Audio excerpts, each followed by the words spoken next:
Hello friends, good morning.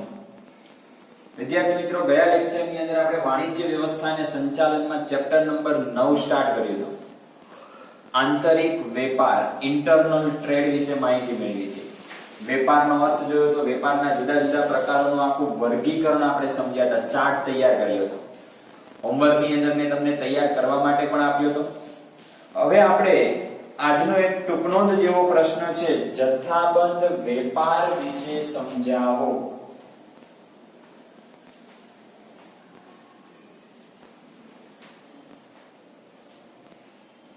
જથ્થાબંધ વેપાર વિશે સમજ આપો. મેં તમને ગઈકાલે કડી સમજાવી હતી. જો એ કડી આવડતી હશે તો તમને જથ્થાબંધ વેપારનો અર્થ પણ આવડશે.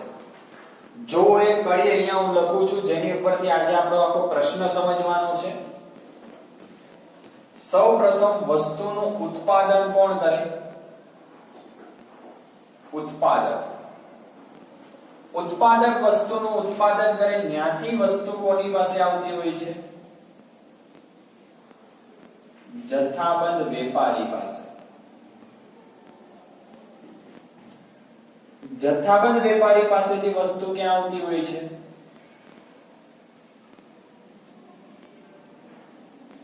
છૂટક વેપારી પાસે. અને છૂટક વેપારી પાસેથી ક્યાં આવતી હોય છે? ગ્રાહક પાસે. આ પ્રમાણેની આપણી આખી વેચાણ વિતરણની શું હોય છે? કડી હોય છે. આપણે કોની માહિતી સમજવી છે? જથ્થાબંધ વેપારી. હવે હું જે પ્રશ્નો કહું ધ્યાનથી સાંભળો. જથ્થાબંધ વેપારી કોની પાસેથી વસ્તુ લે? Very good. ઉત્પાદક પાસેથી. જથ્થાબંધ તો વસ્તુ કેવા પ્રમાણમાં લે? મોટા પ્રમાણ, એટલે વધારે જથ્થામાં લે. હવે આ જથ્થાબંધ વેપારી વસ્તુ કોને આપે? Very good. છૂટક વેપારીને.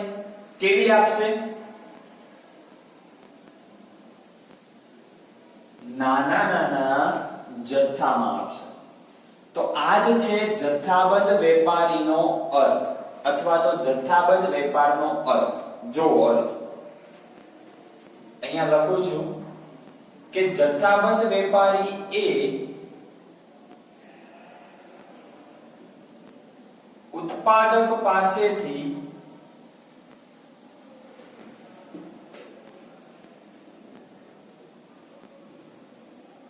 મોટા જથ્થામાં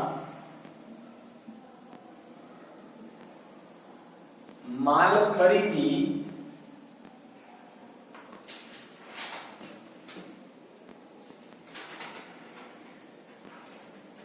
છૂટક વેપારીને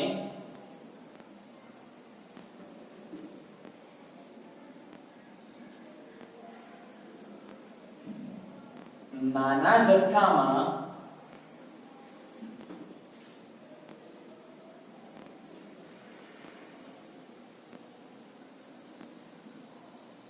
માલ વહેંચે છે, તેને શું કહેવાય? જથ્થાબંધ વેપારી. જો કડી યાદ રાખજો, મેં તમને શું કીધું? જથ્થાબંધ વેપારી ઉત્પાદકો પાસેથી મોટા જથ્થામાં માલ ખરીદે છે અને આ માલ છૂટક વેપારીને કેવા પ્રમાણમાં આપે છે? તો કે નાના નાના જથ્થામાં માલ આપે છે.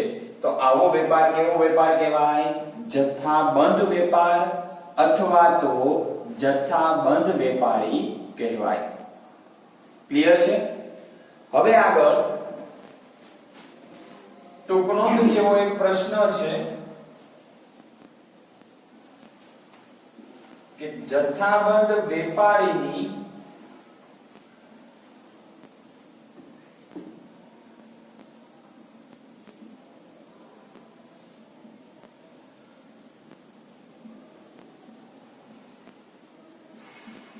ઉત્પાદકને સેવાઓ. જો ચોપડીની અંદર લખેલું છે નીચે કે જથ્થાબંધ વેપારીની ઉત્પાદકને સેવાઓ. હવે જો અહીંયા ધ્યાન રાખો બોર્ડ ઉપર કે આ જે જથ્થાબંધ વેપારી છે એની ઉત્પાદકને સેવાઓ, કે આ જથ્થાબંધ વેપારી ઉત્પાદકને કેવા પ્રકારની સેવાઓ પૂરી પાડે છે એ સેવાઓ સમજવાની છે. ચલો જો એની અંદર પહેલી સેવા બજારની માહિતી.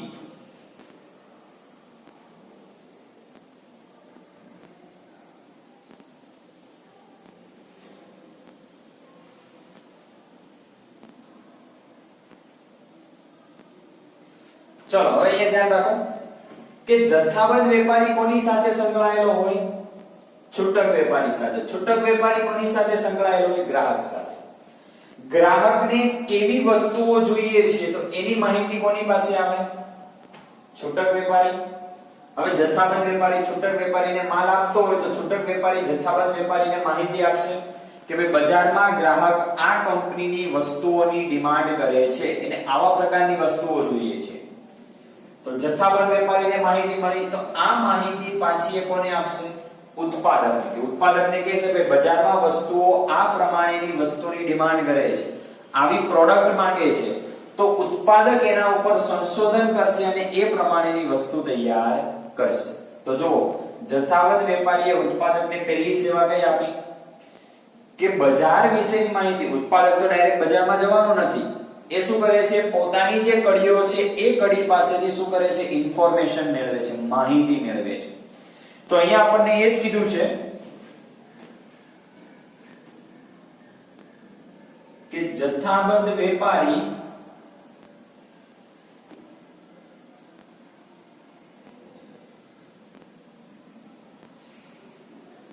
છૂટક વેપારી પાસેથી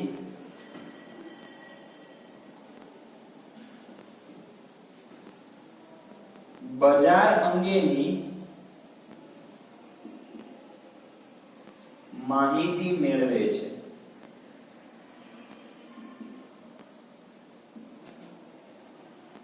આ માહિતી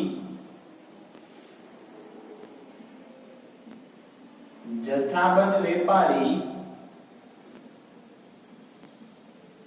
ઉત્પાદકને આપે છે. જથ્થાબંધ વેપારીએ માહિતી કોની પાસેથી મેળવી? છૂટક વેપારી પાસેથી. અને જથ્થાબંધ વેપારીએ આ માહિતી કોને આપી? ઉત્પાદકને.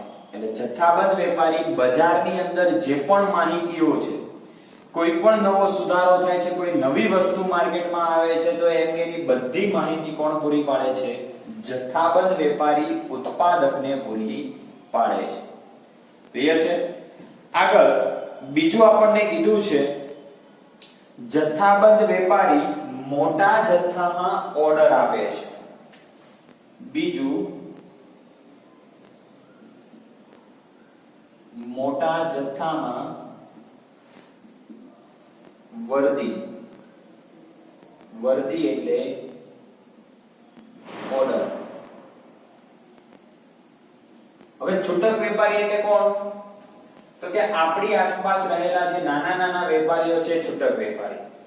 તમે જે વિસ્તારમાં રહો છો ત્યાં જોશો તો એક કરતા વધારે દૂધની ડેરીઓ હશે, કરિયાણાની દુકાનો હશે, અલગ અલગ શોપ હશે. તો જ્યારે જથ્થાબંધ વેપારી અહીંયા છૂટક વેપારી પાસે આવશે તો બધા પાસે આવશે. જે પણ 5 દુકાનો હોય કે 10 દુકાનો હોય એરિયા બધી જગ્યાએ આવશે, ઓર્ડર લેશે. તો છૂટક વેપારીનો ઓર્ડર કેવો હોય? નાનો નાનો હોય. પણ 5 થી 10 વેપારીઓ તો ઓર્ડર કેવો જોઈએ? મોટો. તો મોટો ઓર્ડર જથ્થાબંધ વેપારી સીધો કોને આપે? ઉત્પાદકને. એટલે આનું કામ શું છે? તો કે જથ્થાબંધ વેપારી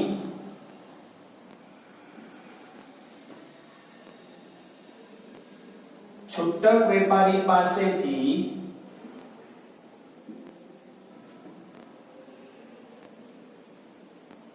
નાના જથ્થામાં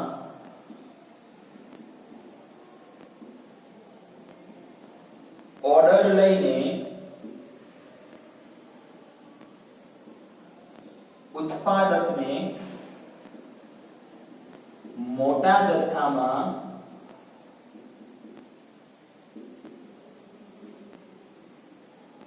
ઓર્ડર આપે છે. છૂટક વેપારીઓ જે પણ હોય બધા પાસેથી નાના નાના જથ્થામાં ઓર્ડર લે. કોઈ 10 નંગનો ઓર્ડર આપે, કોઈ 15 નંગનો ઓર્ડર આપે, કોઈ 20 નંગનો ઓર્ડર આપે.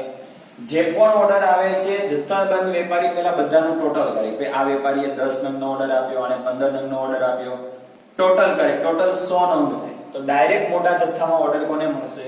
ઉત્પાદક. ઉત્પાદક પાસેથી જથ્થાબંધ વેપારી કેટલા નંગ લેશે? ડાયરેક્ટ 100 નંગ ખરીદે છે. ક્લિયર છે અહીંયા સુધી? આગળ ત્રીજું કે જથ્થાબંધ વેપારી જે હોય છે એ ઉત્પાદકને બીજી કઈ સેવા આપે છે? તો એની અંદર ત્રીજું આપણને કીધું છે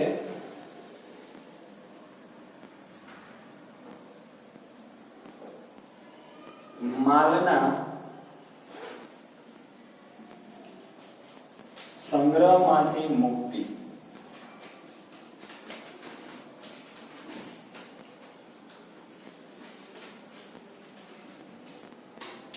ઉત્પાદકનું કામ શું હોય છે?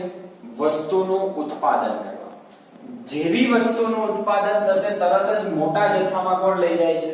જથ્થાબંધ વેપારી. તો બોલો તો ઉત્પાદકને માલનો સંગ્રહ કરવાની જરૂર પડે?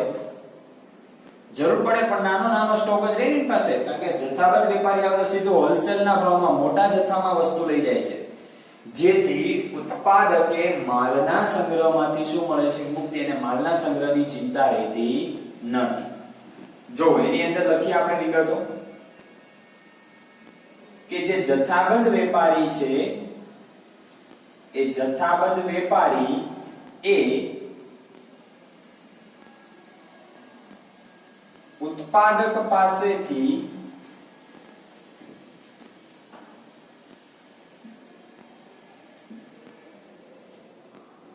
મોટા જથ્થામાં માલ ખરીદે છે. મોટા જથ્થામાં માલ ખરીદે છે. તેથી ઉત્પાદકને માલના સંગ્રહમાંથી શું મળે છે? મુક્તિ. કે માલનો સંગ્રહ કરવાની જરૂર પડતી નથી. જથ્થાબંધ વેપારી શું કરે? માલનો સંગ્રહ કરે, જેના કારણે ઉત્પાદકને માલનો સંગ્રહ કરવો પડતો નથી. ક્લિયર છે? આગળ ચોથું કીધું છે વેચાણની ચિંતામાંથી મુક્તિ.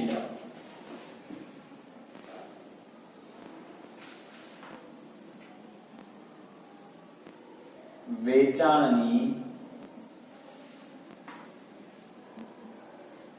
ચિંતામાંથી પણ મુક્તિ. ઉત્પાદક લોકોના ઘરે ઘરે વસ્તુ આપવા જશે નહીં. જથ્થાબંધ વેપારી ઉત્પાદક પાસેથી વસ્તુ લઈ લે છે, ખરીદી લે છે. તો બોલો તો ઉત્પાદકને કોઈ ચિંતા રે વસ્તુ વેચાય કે ના વેચાય? ડાયરેક્ટ વસ્તુ કોણ લઈ જાય છે? જથ્થાબંધ વેપારી. હવે એને ચિંતા નહીં, વસ્તુ વેચાય તો પણ નુકસાન થાય તો કોને ભોગવવાનું? જથ્થાબંધ વેપારીને. એમાં એની કોઈ જવાબદારી હોતી નથી. અમુક ઉત્પાદકો એવા હોય છે જે શું કરે? વસ્તુ રિટર્ન લેતા હોય, બાકી વસ્તુ પાછી લેવામાં આવતી નથી. એટલે જે પણ નુકસાન થાય કોને ભોગવવું પડે? જથ્થાબંધ વેપારી. ઉત્પાદક તો વસ્તુ આપીને શું થઈ ગયો? છૂટો. કરિયાણાના વેપારી હોય, દાખલા તરીકે કાળોપુરનું બજાર એટલે જથ્થાબંધ બજાર કહેવાય. હવે જથ્થાબંધ બજારમાં ઉત્પાદક પાસેથી, ખેડૂતો પાસેથી અનાજ તો આવતું હોય ને, તો ખેડૂતોએ અનાજ જથ્થાબંધ વેપારીને આપી દીધું. પછી અહીંયા જે ઉત્પાદકો, ખેડૂતો છે છૂટા, એનું અનાજ વેચાઈ ગયું. હવે જથ્થાબંધ વેપારીને અનાજ વેચાય કે ના વેચાય એની જવાબદારી કોની? તો એની જ રહે. ઉત્પાદક એની જવાબદારી હાથમાં લે નહીં. એટલે ઉત્પાદકો જે છે વેચાણની ચિંતા હોય તો એમાંથી શું બની જાય છે? મુક્ત બની જાય છે. જો કે જથ્થાબંધ વેપારી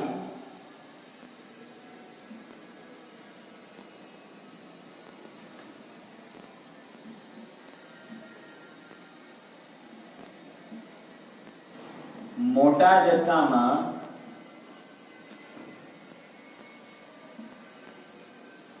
માલ ખરીદે છે. ઉત્પાદકો પાસેથી મોટા જથ્થામાં શું ખરીદે? માલ ખરીદે. તેથી ઉત્પાદકોને વેચાણની ચિંતામાંથી શું મળે છે? મુક્તિ. અને વેચાણની ચિંતા કરવાની કોઈ જરૂર નથી, કારણ કે ઉત્પાદક જે વસ્તુનું ઉત્પાદન કરે છે એમાંથી મોટા ભાગનો માલ તો કોણ લઈ જાય છે? જથ્થાબંધ વેપારી. એટલે એને વેચાણની ચિંતા કરવાની કોઈ જરૂર છે નહીં. ક્લિયર છે?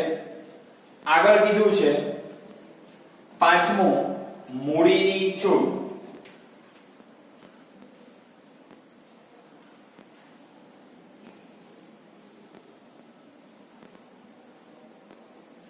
મૂડીની છૂટ એટલે શું? તો કે ઘણી વખત ઉત્પાદકો જથ્થાબંધ વેપારીઓને ઉધારમાં માલ આપે છે. હવે 10,000 નો માલ જોઈએ, લઈ જાઓ, પૈસા આવે ત્યારે આપી દેજો, અથવા તો તારીખ આપે, 1 મહિનાનો સમય કે 15 દિવસનો સમય આપે, તો 15 દિવસમાં પૈસા આપી દેજો, ત્યાં સુધી તમે ઉધારમાં માલ લઈ જાઓ. એટલે આપણને શું મળ્યું? મૂડીની છૂટ. તાત્કાલિક રોકડા રૂપિયા ચૂકવવાના નથી. સમય મર્યાદા આપે કે આટલા દિવસનો સમય આપે, મહિનાનો સમય આપે, તમે જેવી તમારી ક્રેડિટ હોય, જેવી તમારી બજારમાં ક્રેડિટ. ચલો હું તમને સમજાવું. તમે કરિયાણાની દુકાને અથવા તો બહાર દૂધની ડેરી છે અથવા તો કોઈ દુકાને વારંવાર તમે વસ્તુ લેવા માટે જાઓ છો, તો દુકાનદાર તમને શું થશે? છૂટક વેપારી તમારાથી પરિચિત, આ વ્યક્તિ રોજ આપણી દુકાને આવે છે વસ્તુ લેવા માટે. કોઈ દિવસ તમે પૈસા ઓછા હશે અથવા તો ભૂલી ગયા હશો અને વસ્તુ તમે ત્યાં લેવા પહોંચી જાઓ છો, તો બોલો તમને વસ્તુ ઉધારમાં આપે? આપે. શા માટે? એને વિશ્વાસ છે કે આજે ગ્રાહક છે એ મારી દુકાનેથી રોજ વસ્તુ લઈ જાય છે, એટલે રોજ બરોજ. એટલે તમારા ઉપર એનો વિશ્વાસ હોય છે અને વિશ્વાસને કારણે તમને ક્રેડિટ શાક આપે છે, ઉધારમાં વસ્તુ આપે છે કે કાલે આપી દેજે આ બાજુ નીકળ ત્યારે. બરાબર? તો એવી જ રીતે જથ્થાબંધ વેપારી અને ઉત્પાદક આ બંને એકબીજાને જાણતા હોય, પરિચિત હોય. આ વેપારી જે છે વારંવાર આપણી પાસેથી વસ્તુ આટલા જથ્થામાં લઈ જાય છે, દર વખતે સમયસર પેમેન્ટ પણ આપે છે. ચલો આ વખતે કદાચ એની પાસે પૈસા નહીં હોય તો આપણને કીધું કે મને શું આપો? મૂડીની છૂટ આપો, કે થોડા સમય માટે મને ઉધારમાં માલ આપો, મારી પાસે પૈસા નથી. જથ્થાબંધ વેપારી જે છે એ ઉત્પાદક એટલે જથ્થાબંધ વેપારી શું કરશે? પરમિશન આપે, વાંધો નહીં, આટલા રૂપિયાનો માલ આટલા દિવસ માટે તને અમે ઉધારમાં આપીએ છીએ. કરાર કરે બંને કે ભાઈ આનું પેમેન્ટ મને આટલી તારીખ સુધીમાં તારે આપવાનું રહેશે. તો અહીંયા જથ્થાબંધ વેપારીને શું મળે? ઉત્પાદક પાસેથી મૂડીની છૂટ મળી.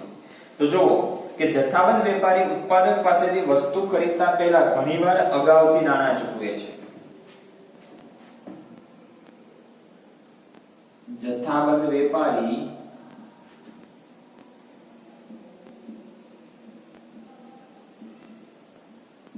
ઉત્પાદક પાસેથી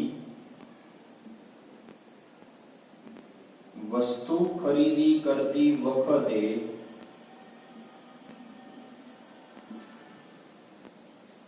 અગાઉથી શું કરે છે? નાણાં ચૂકવે છે. ઘણી વખત એવું પણ બનતું હોય કે એડવાન્સ પેમેન્ટ આપે. શું આપે? Advance payment. તમે ઓર્ડર લખાવો છો, તરત જ એના ખાતામાં પૈસા ટ્રાન્સફર કરી દો છો, એડવાન્સ પેમેન્ટ કરી દે. હજી વસ્તુ તમારી સુધી પહોંચી નથી, તો એડવાન્સ પેમેન્ટની અંદર તમે પેમેન્ટ કરો તો એમાં પણ તમને છૂટ આપે. શું કરે? છૂટ. કે જો મને આજની આજ તમે પેમેન્ટ આપશો તો હજી 1000 રૂપિયા તમારા માલમાં ઓછા કરી આપીશ. તો એ શું થઈ ગયું? છૂટક વેપારી અને જથ્થાબંધ વેપારી માટે ફાયદો. કારણ કે 1000 રૂપિયાનું એ શું આપે છે? મૂડીની છૂટ આપે છે. એટલે જથ્થાબંધ વેપારી ઉત્પાદકને આવી મૂડીની છૂટ એવી ઉત્પાદકને સેવાઓ આપે છે. ક્લિયર છે? આગળ છઠ્ઠા નંબરમાં આપણને કીધું છે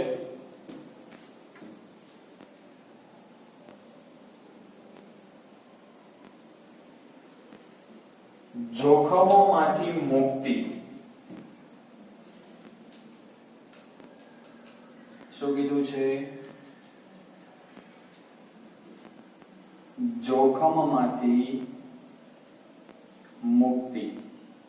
હવે ઉત્પાદક કેવા પ્રકારના જોખમમાંથી મુક્ત થઈ જાય છે? તો પહેલું, જથ્થાબંધ વેપારી ઉત્પાદક પાસેથી વસ્તુ ખરીદે તો પહેલું, વસ્તુ બગડી જવાનો ભય.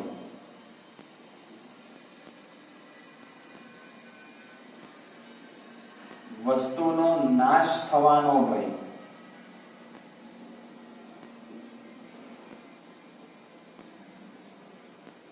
વસ્તુના વેચાણનો ભય. આવા જુદા જુદા ડર હોય આપણા મનમાં.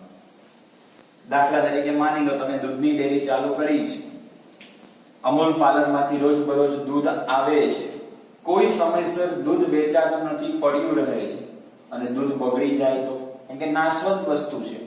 શાકભાજી છે, જે આપણા ફ્રૂટ્સ આવે છે, ફ્રૂટ્સ છે, તો આ બધી વસ્તુઓ નાશવંત વસ્તુઓ છે. હવે જથ્થાબંધ વેપારી ઉત્પાદક પાસેથી એક મોટા જથ્થામાં વસ્તુ ખરીદે છે. સફરજન ખરીદ્યા એક સાથે 500 કિલો, પણ સામે છૂટક વેપારી એટલા બધા હતા નહીં કે 500 કિલો સફરજન વેચાણા નહીં, તો જથ્થાબંધ વેપારીને એનું નુકસાન, બગડી જવાનો ભય રહે. બીજી વસ્તુ, મોટી મોટી ઇલેક્ટ્રોનિક વસ્તુઓ આવતી હોય છે, એ જ્યારે ઉત્પાદક પાસેથી જથ્થાબંધ વેપારીના ગોડાઉનમાં આવે છે, તો જથ્થાબંધ વેપારી એ વસ્તુ વ્યવસ્થિત મૂકે છે, પણ કોઈ કારણોસર એની અંદર ઈજા થાય છે. ઈજા થાય એટલે વસ્તુ તૂટી જાય છે. પોતાના ગોડાઉનની જ વાત છે, કોના ગોડાઉનમાં? જથ્થાબંધ વેપારી પાસે વસ્તુ છે, અથવા તો જથ્થાબંધ વેપારી જ્યારે છૂટક વેપારીને મોકલતો હોય ત્યારે રસ્તામાં અકસ્માત થાય છે, તો એ વસ્તુ નાશ થવાનો ભય પણ કોને આવે? જથ્થાબંધ વેપારીને આવે. ઉત્પાદક તો વસ્તુ વેચીને છૂટો થઈ ગયો. વેચાણનો ભય, તો જો વેચાણની ચિંતામાંથી ઓલરેડી ઉત્પાદક શું થઈ ગયો છે? મુક્ત. હવે એની કોઈ રિસ્પોન્સિબિલિટી રહેતી નથી. વસ્તુ વેચાય તો પણ પ્રોફિટ કોનો? જથ્થાબંધ વેપારીનો. વસ્તુ ના વેચાય તો પણ નુકસાન કોનું? જથ્થાબંધ વેપારીનું. આ ઉત્પાદક તો વસ્તુ આપીને પૈસા લઈને છૂટો થઈ ગયો છે. એટલે ઉત્પાદકને આજે જોખમો છે, વસ્તુ બગડી જવાનો ભય, વસ્તુનો નાશ થવાનો ભય, વસ્તુના વેચાણનો ભય, તો આવા જોખમોમાંથી ઉત્પાદક શું થઈ જાય છે? મુક્ત થઈ જાય છે, કે આવા જોખમોનો સામનો ઉત્પાદકોએ કરવાનો રહેતો નથી. જો એની અંદર લખેલું જ છે કે જથ્થાબંધ વેપારી ઉત્પાદક પાસેથી જ્યારે માલ ખરીદે છે ત્યારે ગોદામોમાં, ગોદામ એટલે ગોડાઉન, કે ગોડાઉનમાં સંગ્રહ કરતો હોવાથી માલ બગડી જવાનો, માલ નાશ થવાનો, વેચાણનો ભય, ઘણી વસ્તુઓ એવી આવે છે, વસ્તુનો વજન, વસ્તુ લાંબા સમય સુધી પડે ને તો વસ્તુનો વજન ઓછો થઈ જાય. તમે અહીંથી જે વસ્તુ ખરીદો છો એ વસ્તુ તાજી વસ્તુ છે, હજી તૈયાર જ થઈ છે, તો એનો પૂરેપૂરો વજન હોય, પણ થોડો સમય પણ જો તમારે ત્યાં પડી રહે તેનો વજન શું થતો જાય? ઓછો થતો જાય. તો ઘટ જે આવે છે માલમાં એ શું થાય? જથ્થાબંધ વેપારીએ જ ભોગવવાની રહે છે. ઉત્પાદકે તો પોતે જે પણ વજન હતું એ વજન પ્રમાણે તમને વસ્તુઓ આપી છે. એટલે આવા જોખમોમાંથી ઉત્પાદક શું થઈ જાય છે? મુક્ત થઈ જાય છે, કે આવા જોખમોનો સામનો ઉત્પાદકે કરવો પડતો નથી. સામનો બધો કોનામાંથી આવે? જથ્થાબંધ વેપારી માંથી જ આવે છે. તો આજે આપણે માહિતી મેળવી એ હતી જથ્થાબંધ વેપારીની ઉત્પાદકને સેવાઓ, કે આ જથ્થાબંધ વેપારી જે પોતાના ઉત્પાદક જે છે એની પાસે સેવાઓ આપે છે. પહેલી સેવા બજારની માહિતી એને આપે છે, જેથી એ વસ્તુ વ્યવસ્થિત ઉત્પાદન કરી શકે. મોટા જથ્થામાં ઓર્ડર આપે છે. મોટા જથ્થામાં ઓર્ડર આપે એટલે ઉત્પાદકને માલના સંગ્રહની કોઈ જરૂર રહેતી નથી. વેચાણની ચિંતામાંથી મુક્તિ, કારણ કે તરત જ વસ્તુ કોણ લઈ જાય છે? જથ્થાબંધ વેપારી, અને પોતાના ગોદામમાં સંગ્રહ કરે છે. મૂડીની છૂટ આપે છે, કે ઘણી વખત જથ્થાબંધ વેપારીઓ એડવાન્સ પેમેન્ટ કરતા હોય તો એમાં એને ડિસ્કાઉન્ટ આપે, કે આટલાનો માલ ખરીદશો તો આટલા ટકા અમે તમને ડિસ્કાઉન્ટ આપીશું. અને છેલ્લું આપણે જોયું જોખમોમાંથી પણ શું મળે છે? એને મુક્તિ મળે છે, કે જોખમ બધું કોનામાંથી આવે છે? જથ્થાબંધ વેપારીના માથે. ઉત્પાદકે કોઈ પણ પ્રકારનું જોખમ ઉપાડવાનું હોતું નથી. બધું જોખમ કોનામાંથી આવે? જથ્થાબંધ વેપારી. તો વિદ્યાર્થી મિત્રો, અહીંયા આપણો પ્રશ્ન પૂરો થયો. જથ્થાબંધ વેપારનો અર્થ આપી જથ્થાબંધ વેપારીની ઉત્પાદકની સેવાઓ સમજાવો. અર્થ સમજવા માટે આ કડી મેં તમને કીધી એ પ્રમાણે કે જથ્થાબંધ વેપારી ઉત્પાદક પાસેથી મોટા જથ્થામાં માલ ખરીદીને છૂટક વેપારીને નાના નાના જથ્થામાં વેચે તો તેને જથ્થાબંધ વેપાર કહેવાય. એટલે પહેલા હેડિંગ આપવાનું જથ્થાબંધ વેપારનો અર્થ, અર્થ લખો, પછી હેડિંગ આપવાનું જથ્થાબંધ વેપારીની ઉત્પાદકને સેવાઓ. અને નેક્સ્ટ લેક્ચરમાં હવે આપણે જોઈશું જથ્થાબંધ વેપારીની છૂટક વેપારીને સેવાઓ. આજના લેક્ચરની અંદર આ એક જ પ્રશ્ન, હોમવર્કની વાત કરી લઈએ આપણે. ચલો, તો હોમવર્કની અંદર પહેલા તમારે જથ્થાબંધ વેપારનો અર્થ લખવાનો. શું લખવાનો? જથ્થાબંધ વેપારનો અર્થ જે અહીંયા લખેલો છે. બીજું, જથ્થાબંધ વેપારીની ઉત્પાદકને સેવાઓ લખવાની. શું લખવાની?